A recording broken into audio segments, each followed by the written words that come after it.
इथपर्यंत आलेल्या प्रवासाबद्दल 2 मिनिटं सांगते.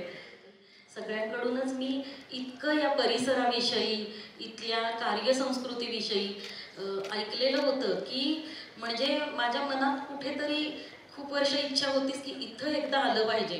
तर मला खूप छान वाटतं आणि इथल्या परिसरात खरोखरी हे ज्या प्रकारे रचलेलं अतिशय कलापूर्ण आणि एखाद्या मंद झालेल्या माणसाला सुद्धा काम करण्याची ऊर्जा जागृत होईल अशा प्रकारची या ठिकाणाची सुरेख मांडामांड आहे आणि इथे येऊन डोळे दिवतातच मन शांत होतंय.